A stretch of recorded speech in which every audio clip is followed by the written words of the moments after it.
जी अस्सलाम वालेकुम class. I hope you are doing well. Class आज हम लोग जो हैं अपने आगे हमने आज का लेक्चर स्टार्ट करने से पहले हम अपने लास्ट लेक्चर में जो हमने डिस्कस किया था हम थोड़ा सा उसका ओवरव्यू कर लेते हैं ताकि आपको अंदाज़ा हो कि हमने अपने लास्ट लेक्चर में क्या चीज़ जो है वो कवर की थी। क्लास लास्ट लेक्चर में हम लोग ने सेल साइकिल के बारे में डिस्कस किया था। उसमें हमने जो है वो देखा था कि सेल में कौन कौन से फेसेस आते हैं। इसके अलावा हमने देखा था कि उसमें जो प्रोसेसेस होते हैं हमने दो प्रोसेसेस की बात की। एक इंटरफेस था आपके पास और एक एम फेस था। इंटरफेस में भी हमने जो है वो फर्दर तीन प्रोसेसेस के बारे में पढ़ा था, तीन फेसेस के बारे में पढ़ा था, G1 S phase and G2 face. इसी में एक G0 फेस आती थी क्लास, हमने उसके बारे में डिस्कस किया था जो कि रेस्टिंग फेस होती है। ठीक है, अब हमने जो है वो उसके बारे में डिस्कस किया था कि किस तरह पहले न्यूक्लियस बल्कि इसमें था कि किस तरह आपका जो है क्रोमोसोम डिवाइड होता है, आइडेंटिकल जो है वो डुप्लीकेशन होती है, इनके बिल्कुल आइडेंटिकल होते हैं और डिवाइड होने के बाद किस तरह ये आपके जो प्रोटीन सिंथेसिस होते हैं, क्योंकि इंटरफेस में बेसिकली क्या था हमने पढ़ा था लास्ट लेक्चर में कि उसमें आपकी प्रिपरेशन होती है। ठीक है, तो इस तरह जो है वो ये चीज़ डिवाइड होती है, न्यूक्लियस डिवाइड होता है और फिर आपके बाद में जो आपके साइटोप्लाज्म्स होते हैं फिर वो डिवाइड होता है और आपका एक सेल जो है वो दो सेल्स में डिवाइड हो जाता है। ठीक है क्लास, उम्मीद करती हूँ कि आप ये लास्ट लेक्चर जाके आपने लास्ट लेक्चर में जब आप लिया था तो आप उनको ज़रूर समझ आया होगा और अगर आप इनकेस आपने लास्ट लेक्चर नहीं लिया क्लास तो जाकर ज़रूर देखिएगा ताकि आपका जो है बैकग्राउंड जो आपका प्रीवियस लेक्चर्स के बैकग्राउंड्स हैं वो आपके कॉन्सेप्ट्स वगैरह सारे क्लियर हों। ठीक है क्लास जी, आज हम लोग जो है वो डिस्कस करेंगे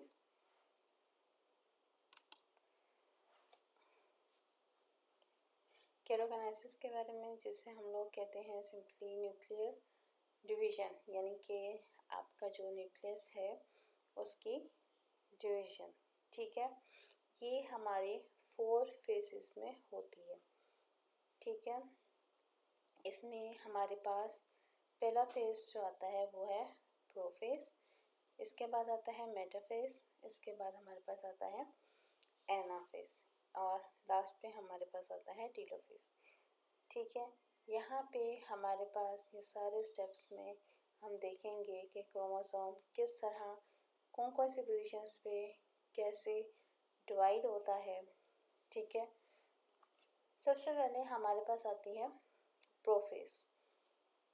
अब प्रोफेस में देखें ये आपके पास, यानी कि हम यहाँ पे डिस्कस कर रहे हैं इसको एम फेस को, यहाँ पे आपका इंटरफेस ख़त्म हो गया। ठीक है क्लास, यहाँ पे हमारे पास अब है प्रोफेस के बारे में और प्रोफेस अब हमारे पास क्या है। यहाँ पे अब देखिए प्रोफेस में बेसिकली होता क्या है, आपके chromatin fibres condense into visible chromosomes. आपके पास क्रोमेटिन फाइबर्स हैं, इतने पतले इतने ऐसे फाइबर्स हैं कि आप जब तक वो कंडेंस होकर क्रोमोसोम नहीं बनाएंगे आपको नजर नहीं आएंगे। ठीक है, each chromosome has 2 identical sister chromatids. ठीक है, जो कि सेंट्रोमियर के साथ अटैच है। ठीक है, यानी कि जो अटैचिंग पोजीशन है वो सेंट्रोमियर है और उसके साथ दो धागे जैसे आपके पास क्रोमोसोम्स अटैच। ठीक है, और वो आइडेंटिकल हैं। अब न्यूक्लियस यानी कि न्यूक्लियस के मेम्ब्रेन डिसअपियर होती है। ठीक है, यानी कि अब ये आपका जो स्ट्रक्चर है क्रोमोसोम का ये आपका जब रिमूव होता है तो अब ये वहाँ पे अपीयर होगा। अब देखिए इंडिकेट करेगा that nucleus is preparing for the division. जब न्यूक्लियस डिसअपियर हो गया the nucleus envelope begins to differentiate along chromosomes to interact with the spindle fibers। अब जैसे ही आपकी न्यूक्लियस की मेम्ब्रेन ख़त्म होगी उससे क्या होगा, आपके जो साइटोप्लाज्म में स्पिंडल फाइबर्स मौजूद हैं उनके साथ आपका क्रोमोसोम अटैच होगा। ठीक है, जैसे ही क्रोमोसोम अटैच होता है उसके साथ, उसके बाद वो जैसे अगर मिड में अटैच हो रहे हैं तो मिड में मूव करते करते वो आपके साइड पे यानी कि पोलर के साइड पे आ जाएंगे। वो उनको मूव करके यानी कि 2 से सिंगल क्रोमोसोम में डिवाइड कर देगा। ठीक है, एनिमल सेल्स में हमारे पास सेंट्रियोल्स होते हैं, ठीक है, जो कि स्पिंडल फाइबर्स होते हैं, आपके माइक्रोट्यूब्यूल्स होते हैं। Spindle fibres merge the from the centrioles से मर्ज होते हैं, ठीक है, और प्रोटीन सिंथेसिस होते हैं, वैसे जो स्ट्रक्चर्स को अटैच होते हैं ये हमारे पास सेंट्रोसोम्स होते हैं। ठीक है, इनके prophase at the stage for chromosome movement and division. Prophase कौन सी है? जिसमें हमारे पास क्रोमोसोम की मूवमेंट होती है और डिवीजन होती है। अब ये देखें,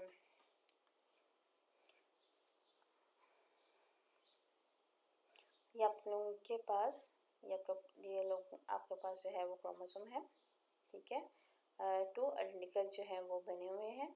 ये आपके पास पोल्स हैं, एक तरफ दोनों तरफ पोल्स हैं। ये आपके पास जो स्पिंडल फाइबर्स इसके साथ आके अटैच हो रहे हैं, ठीक है। जैसे ही अटैच होंगे तो यहाँ से इसकी जो डिवीजन है वो स्टार्ट होगी। अगर मैं आपको जी ये देखें, इस डायग्राम में देखें, अब आपको जो है वो समझ आएगी। ये इसके एक पोल है, ये इसका दूसरा पोल है। ये स्पिंडल फाइबर्स इन क्रोमोसोम्स के साथ अटैच हो रहे हैं, ठीक है।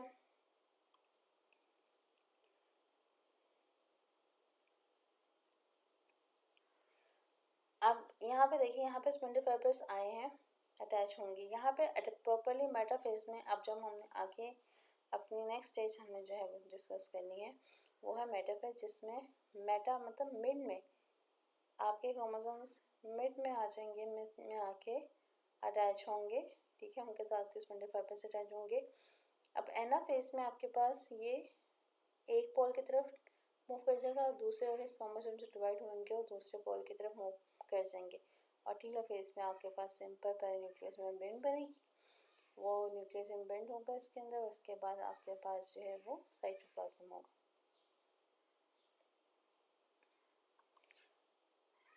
जी यहाँ पे अगर हम मेटाफेज की बात करें तो मेटाफेज में आप लोगों के पास क्या है, क्रोमोसोम अलाइनमेंट है।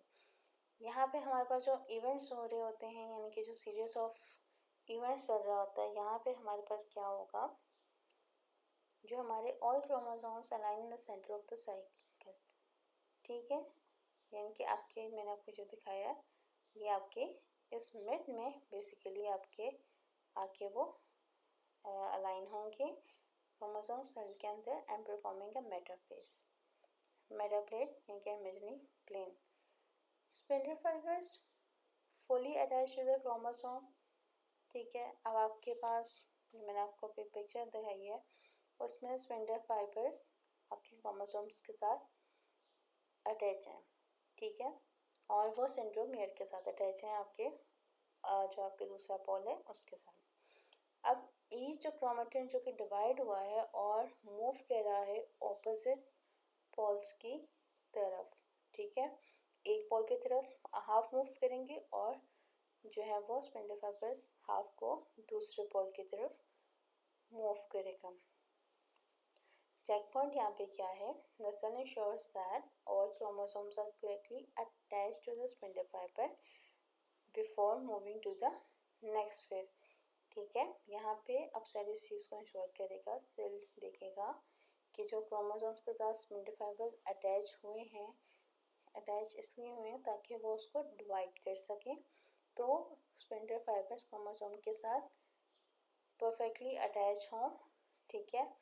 अब यहाँ पे हम आगे अपने लेक्चर्स में देखेंगे कि अगर आपके जो ये स्पिंडल फाइबर्स हैं अगर प्रॉपरली आपके क्रोमोसोम्स के साथ अटैच नहीं होते तो इवन आपके कुछ ऐसे सेल्स भी बनते हैं जिसमें आपका कोई आपका क्रोमोसोम प्रेजेंट ही नहीं होता और कुछ ऐसे सेल्स बन जाते हैं, कुछ में डबल आ जाता है या कुछ में ट्रिपल क्रोमोसोम आ जाता है, ठीक है, या कुछ में होता ही नहीं है।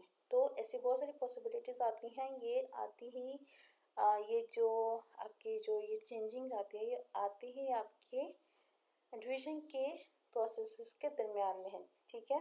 और इसी से आगे जब हम लोग बात करते हैं तो ट्यूमर्स और कैंसर और ये बाकी सारी चीज़ें और इन सब को जो है वो आगे पे हम लोग डिस्कस करते हैं। यानी कि यहाँ पे मेन जो बात है, सबसे इम्पोर्टेंट बात वो ये है कि आपके स्पिंडल फाइबर्स क्रोमोसोम से परफेक्टली अटैच होने चाहिए ताकि वो नेक्स्ट फेज कौन सा फेज होगा जब वो प्रॉपरली पोल्स की तरफ मूव कर जाएंगे, ठीक है, ताकि वो डिवाइड हो सकें और प्रॉपरली डिवाइड हो सकें, इक्वली डिवाइड हो सकें, ठीक है। Metaphase ensures that each order cell will receive an exact copy of the genome. आपके पास एक्जैक्ट कॉपी होगी जो आपके पेनेट में मौजूद है उसकी। जैसे ये देखिए, ये आपके पास मेटाफेज है, ये आपके पास सेंट्रोसोम है, ये आपके पास स्पिंडल फाइबर्स अटैच हो रहे हैं क्रोमोसोम्स के साथ। एक इसका ये पोल है, एक इसके बिल्कुल ऑपोजिट पोल है। अब यहाँ से क्या होगा कि यहाँ से दोनों की तरफ मूव करेगा, यहाँ से हाफ क्रोमोसोम्स इधर मूव करेंगे और हाफ क्रोमोसोम्स इधर मूव करेंगे, ठीक है। ये आपके पास बेसिकली क्या है, आपका मेटाफेज है। नेक्स्ट हमारे पास आता है एनाफेज। एनाफेज में आपके पास क्या होता है, एनाफेज में आपके पास बेसिकली जो आपके स्पिंडल फाइबर्स हैं वो क्रोमोसोम्स को उसके ऑपोजिट पोल की तरफ मूव करवा चुके होते हैं और वो उसके बाद स्पिंडल फाइबर्स ऑटोमेटिकली श्रिंक होना शुरू हो जाते हैं, यानी कि वो ख़त्म होना शुरू हो जाते हैं, ठीक है। उससे क्या होता है कि बहुत इजीली आपके जो वो आपके जो न्यूक्लियस है उसके एक न्यूक्लियर एनवेलप बन सके। इसके अलावा आपके जो साइटोप्लाज्म जो कि डिवाइड होता है वो भी इजीली डिवाइड हो सके, ठीक है। अब यहाँ पे देखिए cytosome split and two sister chromatids are separated, ठीक है, और नाउ कॉल्ड डॉटर क्रोमोसोम्स, ठीक है, ऑपोजिट पोल की तरफ वो मूव कर जाते हैं, ठीक है। स्पिंडल फाइबर शॉर्टन, वो साइज में शॉर्ट होंगे, ड्रैग करेंगे क्रोमोसोम्स को away from the metaphase plane, यानी कि जो मिड वाली प्लेट है उससे मूव करवाएंगे ताकि वो आपका जो है वो न्यूक्लियस बन सके, ठीक है। और इसमें anaphase ensures that each pole receives complete and identical set of chromosomes. यहाँ पे एनाफेज इस चीज़ को क्या इंश्योर करेगा कि आपके पास एक तो प्रोसेस पूरा कंप्लीट हो, दूसरी बात ये उसमें आइडेंटिकल क्रोमोसोम्स मौजूद हों। अब ये देखें, ये आपके पास एनाफेज है, ये आपके पास प्लाज्मा मेम्ब्रेन है, ये क्लीवेज बना है, ये साइटोप्लाज्म है आपके पास, ये आपके पास सिस्टर क्रोमेटिड्स हैं जो कि डिवाइड हुए हैं, ये आपके पास रनी है, यहाँ से आपके पास जो फाइबर्स निकले। अब ये इसका मेटा फेज था, आपका जो मेटाफेज प्लेट थी, यानी कि यहाँ से ये डिवाइड होना शुरू हुए हैं, पहले यहाँ पे अलाइन हुए थे और उसके बाद यहाँ से वो मूव करें। अब ये यहाँ से मूव करके प्रॉपरली ऊपर की तरफ जो है वो जैसे जैसे ये शॉर्ट होता जाएगा स्पिंडल फाइबर, ठीक है, वैसे वैसे ये अपने पोल की तरफ मूव करता जाएगा। नेक्स्ट है हमारे पास टेलोफेज, यानी कि रिस्टोरिंग फेज। इसमें क्या होगा, इसमें अब आपके जो है वो अगर हम देखें आपके जो क्रोमोसोम्स हैं, डॉटर क्रोमोसोम्स हैं, वो आपके दोनों पोल की तरफ मूव कर चुके हैं, ठीक है क्लास। और न्यूक्लियर एनवेलप दोबारा बनना शुरू हो रहा है, जो आपके क्रोमोसोम्स डिवाइड हुए हैं उनके इर्द गिर्द एंड फॉर्मिंग टू न्यूक्लियर, ठीक है, यानी कि दो न्यूक्लियस अब बन रहे हैं। अब न्यूक्लियर आपका जो न्यूक्लियस डिवाइड हुआ था उसके मेम्ब्रेन आना शुरू हो गई है, ठीक है, and return to the normal nucleus function, और फिर वो नॉर्मल जैसे आपके फंक्शंस वगैरह परफॉर्म होते हैं, सिंपल वही आपके जो फंक्शंस हैं वो परफॉर्म करेगा। ठीक है क्लास। अब spindle fibres disassemble and disappear. अब जो स्पिंडल फाइबर थे वो आपके क्रोमोसोम्स के साथ जो है वो डिसअसेंबल होंगे, ठीक है, और उसके बाद वो ख़त्म हो जाएंगे। Telophase marks the end of the nuclear division. The cell is now ready for the final separation, यानी कि फाइनल सेपरेशन आपकी कौन सी होगी, काइटोकिनेसिस यानी कि साइटोप्लाज्म की डिवीजन होगी आपके न्यूक्लियस डिवीजन के बाद। ठीक है क्लास। अगर हम इसके डायग्राम से इसको एनालिसिस करें, अब ये देखें क्लास, ये आपके पास क्रोमोसोम से लदा हो गया, ये आपके पास सेंटर में था जहाँ से आपके पास फाइबर्स आपके अटैच हुए थे क्रोमोसोम के साथ। ठीक है। अब ये देखिए यहाँ पे जो आपके पास न्यूक्लियस के आपकी जो मेम्ब्रेन है वो अटैच हुई है इसके साथ, ठीक है। और इसके अलावा अब ये देखें ये दोनों के पास आपके न्यूक्लियस की मेम्ब्रेन बन चुकी है। अब दोनों ये आपके टेलोफेज में हो चुके हैं। अब इसके बाद आएगा साइटोप्लाज्म की डिवीजन, यानी कि जो ये आपके आउटर में जो साइटोप्लाज्म है ये ऐसा ऐसा करके डिवाइड होगा और ये प्रॉपरली 2 सेल में डिवाइड हो जाएगा। ठीक है क्लास। अब ये देखें, अब मैं आपको अगर एक दफ़ा दोबारा इसमें जो है वो आपको इस डायग्राम में थोड़ा सा दोबारा ओवरव्यू दे दूँ, तो ये देखिए ये क्लास आपके पास इंटरफेस था जिसमें हमने बात की थी 3 फेजेस के बारे में। कौन सी क्लास? एक G1 फेज थी, एक आपके पास S फेज थी, एक आपके पास G2 फेज थी। इसमें हमारे पास G0 फेज भी आया था जिसमें हमने बात की थी कि आपके पास टेम्पररी या परमानेंटली जो आपकी डिवीजन है सेल की वो रुक जाती है, ठीक है। उसमें हमने एग्जांपल देखी थी, हमारे पास क्या थे, नर्व सेल्स थे, ठीक है। तो यहाँ पे ये 3 फेजेस में हमने देखा इंटरफेस यहाँ पे ख़त्म हो गया। इसके बाद हमारे पास आता है मेटाफेज, एम फेजेस हम लोग कहते हैं, माइटोटिक फेज आता है। माइटोटिक फेज में हमारे पास 4 स्टेजेस है जिसमें हमने सबसे पहले पढ़ा था प्रोफेज, जिसमें क्रोमोसोम आपको जो है वो एक जो फाइबर्स हैं, क्रोमेटिन फाइबर्स हैं, वो विजिबल होना स्टार्ट होते हैं और क्रोमोसोम्स आपके बना लेते हैं, ठीक है।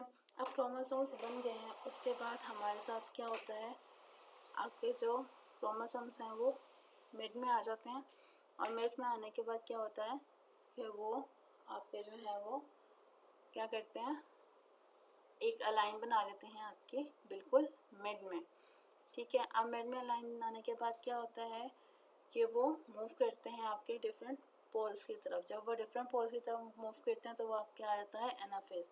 एनाफेज में जब टोटली वो अपने मेटाफेज प्लेट से मूव कर जाते हैं पोल्स की तरफ, तो उससे क्या होता है, उसके बाद टीलोफेज आ जाती है और टीलोफेज में क्या होता है, आपके पास स्पिंडल फाइबर्स जो हैं वो डिसअपियर होना शुरू हो जाते हैं। जब वो डिसअपियर होना शुरू हो जाते हैं तो आपके न्यूक्लियस वगैरह बनना स्टार्ट हो जाता है, मेम्ब्रेन बनती है। उसके बाद आपके जो है वो क्या होता है, न्यूक्लियस की डिवीजन होती है और न्यूक्लियस के बाद आपके साइटोप्लाज्म की डिवीजन होती है और आपके पास 2 सेल्स जो हैं वो प्रॉपरली बन जाते हैं, ठीक है क्लास। ये एक डायग्राम से मैंने आपको जो है वो दोबारा एक ओवरव्यू दे दिया है, आपको एक दोबारा जो है वो उसको मैंने आपको बताया कि किस तरह हमने इस पूरे फेज़ को हमने जो है वो डिस्कस किया था और इस फेज़ में हमने क्या क्या जो है वो प्रोसेस के बारे में पढ़ा है। क्लास एक चीज़ का ख्याल रखें, जब भी आप स्पेशली जब आप बायो पढ़ रहे हों और आप बायो का पेपर दें तो ट्राई कीजिए क्या करें और कि जब भी आप कोई भी ऐसा आपको टॉपिक हो, ये क्योंकि आपकी ये लॉन्ग टॉपिक्स हैं, तो जब भी लॉन्ग टॉपिक आए तो इस चीज़ का आपने ख्याल रखना है कि जब भी आप देखिए, जैसे अभी मैंने इंटरफेस किया, प्रोफेस किया, मेटाफेस किया, एनाफेस किया, ये हमने सारे फेस पढ़े हैं। इसमें यहाँ पे मैं आपको डायग्राम भी शो कर रही हूँ, तो ट्राई क्या करें कि जब आप ये इसके एक तो हेडिंग्स बहुत इंपॉर्टेंट है, हम इस बारे में भी जो है वो एक मैं आपको जो है वो लेक्चर ज़रूर दूंगी कि आपको पेपर अटेम्प्ट किस तरह करना चाहिए, ठीक है। आपको कैसे पेपर को देखना चाहिए, उसमें कैसे हेडिंग्स करनी चाहिए, आपको डायग्राम्स कैसे करने चाहिए, कैप्शंस कैसे होते हैं, सारा कुछ ये भी हम लोग एक जो है वो वीडियो जो है वो आपके लेक्चर्स में बनाएंगे। लेकिन यहाँ पे अगर हम लोग देखें तो मैंने आपको हर टॉपिक के साथ डायग्राम के साथ एक्सप्लेन किया। आप भी बिल्कुल इस तरह डायग्राम के साथ अपने उस आंसर को एक्सप्लेन किया करें, क्योंकि डायग्राम के भी मार्क्स होते हैं, ठीक है। और क्या होता है, ये आपके लिए बहुत एक पूरा एक पेपर रिप्रेजेंटेशन अच्छी हो जाती है उसकी, आपको अच्छा फील होता है, एक पेपर देखने वाले को अच्छा फील होता है, ठीक है क्लास। तो ये आपने डायग्राम्स ज़रूर बनानी है जी। अगर नेक्स्ट देखें हम लोग तो नेक्स्ट हमारे पास है काइटोकिनेसिस। काइटोकिनेसिस में हमारे पास क्या है, अब किस चीज़ की डिवीज़न हो रही है, अब आपके पास न्यूक्लियस की डिवीज़न होगी, हमने पढ़ लिया हमारे पास क्रोमोसोम्स हो गए, 2 बन गए, न्यूक्लियस की डिवीज़न होगी। अब हमारे पास क्या है, काइटो, यानी कि काइटोप्लाज्म जो आपके पास मौजूद है। अब जब न्यूक्लियस की मेम्ब्रेन बन गई, न्यूक्लियस अलहदा हो गया, अब क्या होगा, अब उसमें क्या होगा आपका साइटोप्लाज्म लास्ट में जो है वो जब डिवाइड होगा तो उसको देखें क्लास।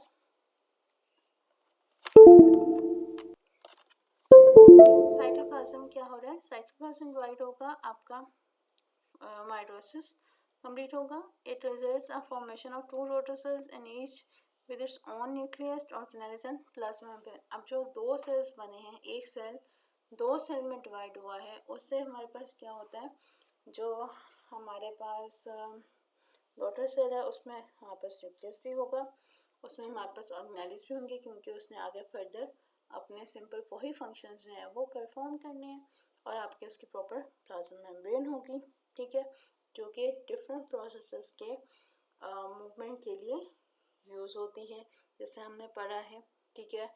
एक्टिव ट्रांसपोर्ट होती है, डिफ्यूजन होती है, ऑस्मोसिस प्रोसेस होते हैं, ये सारे प्रोसेसेस होते हैं, ठीक है, इसके थ्रू। इसके बाद हमारे पास क्या है, कैरोकिनेसिस, न्यूक्लियस की डिवीजन, काइटोकिनेसिस, साइटोप्लाज्म की डिवीजन।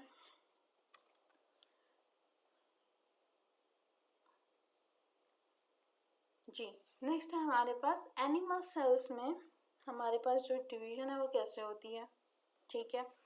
अब देखिए सेम वही है, कोई इसमें डिफरेंस नहीं है, कुछ ऐसा नहीं है इसमें प्रोसेस पढ़ के आए हैं, बिल्कुल वही है, ठीक है क्लास। यहाँ पे फॉर्मेशन होती है आपके, और इसके बाद जो है वो आपका मेटाफेस आता है, जो कि प्लेट्स बनती हैं आपके मिड में, ठीक है। यहाँ पे हमारे पास क्रोमेटिन प्रोटीन यानी कि स्पिंडल फाइबर्स बन जाती हैं, यहाँ पे हमारे पास एक्टिंग फिलामेंट्स होते हैं, ठीक है, यानी कि ये दूसरी प्रोटीन है, ठीक है। कुछ में ये प्रेजेंट होती है, सेल में ब्रेन के साथ अटैच होती है और पुल करती है आपके क्रोमोसोम्स को, ठीक है। और कलवे इसके बाद हमारे पास जो है वो 2 जेनेटिकली आइडेंटिकल डॉटर सेल्स जो है वो बनते हैं, सेम वही प्रोसेस है, जिसे मैं आपको अगर इस डायग्राम से दिखाऊं, जी सेम यही है, ये आपके पास ये प्रोसेस होता है, मिड में आते हैं, वही चीज़ होती है, सेम यही प्रोसेस हमारे पास जो है वो परफॉर्म होता है, और आपके पास जो है वो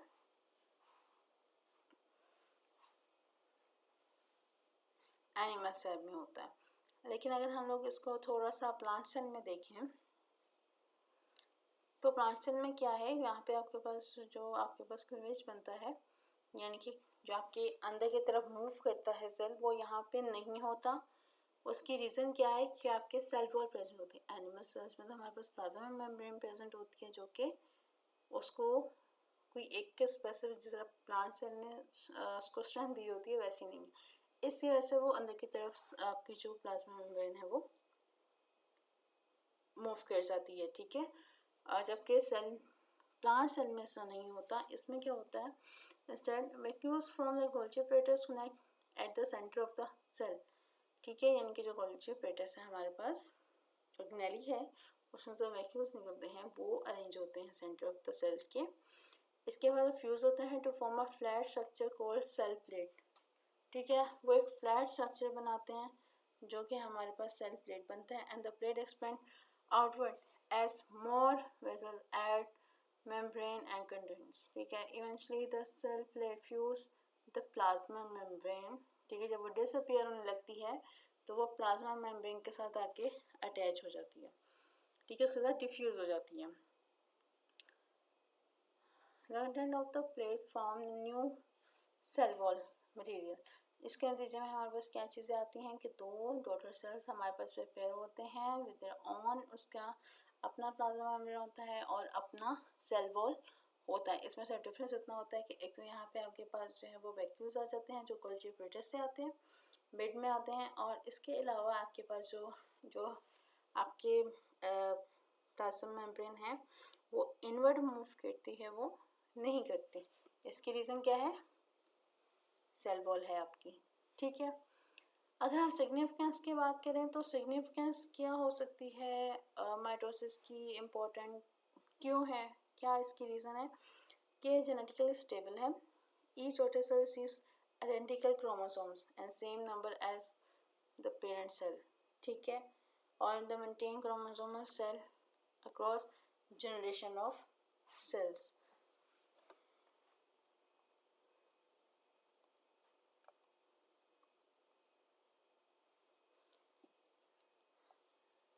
इसके बाद हमारे पास आता है role of mitosis in life. इसमें हम देखते हैं, अगर हम इसके बारे में डिस्कस कर लें, थोड़ा सा इसका ओवरव्यू ले लें, तो इसमें हमारे पास होती है डेवलपमेंट और ग्रोथ, यानी कि ये सेल्स मल्टीसेलुलर ऑर्गेनिज्म सेल्स में ग्रो करते हैं, इंक्रीज करते हैं नंबर ऑफ सेल्स को, ठीक है, रैपिडली होता है, माइटोसिस डिवीजन होती रहती है आपकी, ठीक है।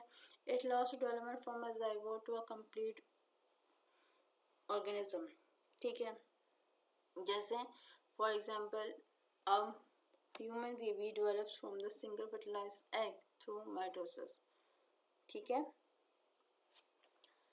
इसके अलावा ये सेल रिप्लेसमेंट का काम करते हैं, यानी कि अब आप देखिए आपके जो सेल्स हैं, अक्सर आपके अब हम बात करते हैं इसके डेड सेल की बात करते हैं, ठीक है।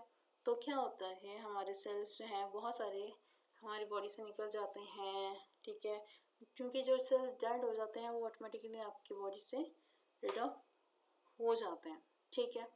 और उनके नतीजे में किस तरह होता है कि आपके जो है वो न्यू सेल्स बन रहे होते हैं। यहाँ पे आपके पास, अगर मैं आपको एक सिंपल एग्जांपल, आपके आरबीसीज हैं वो हर 4 मंथ्स के बाद न्यू रिप्लेस हो जाते हैं, नए सेल्स बन जाते हैं, पुराने सेल्स ख़त्म हो जाते हैं, ठीक है। इस तरह आपके डाइजेस्टिव लाइन्स होती हैं वो भी डेली आपकी जो है वो रिन्यू होती है। स्किन सेल्स इवन आपके जो है वो शट डाउन करते हैं, ठीक है, और नए सेल्स आपके बनना शुरू हो जाते हैं, ठीक है। तो ये सारे प्रोसेस वो हैं जो आपके डेली चीज़ों में आपकी जो सेल्फ रिप्लेसमेंट है हो रही होती है।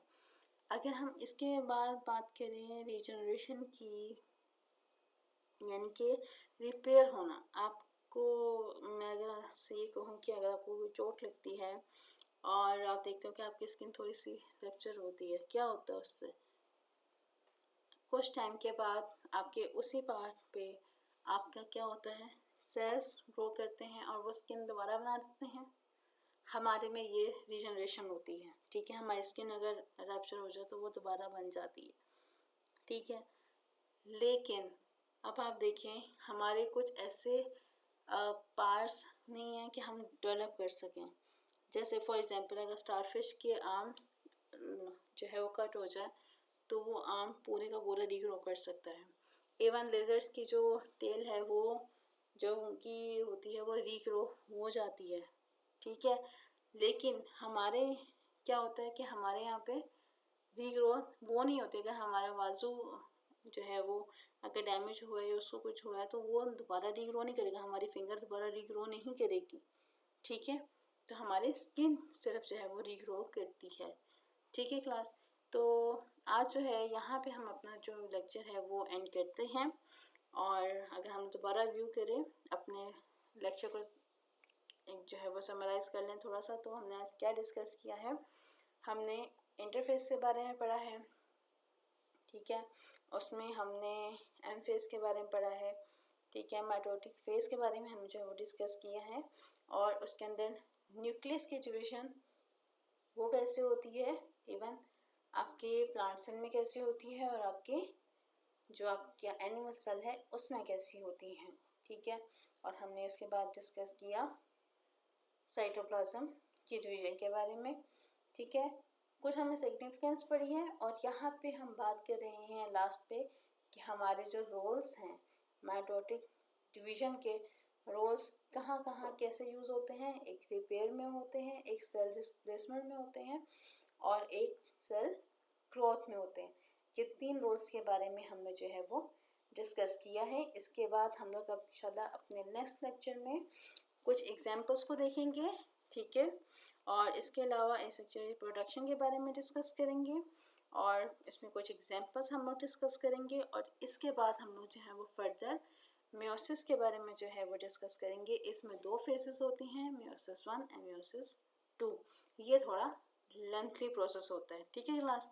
तो इंशाल्लाह अब हम लोग जो है वो नेक्स्ट लेक्चर में इन चीज़ों को जो है वो करेंगे कवर।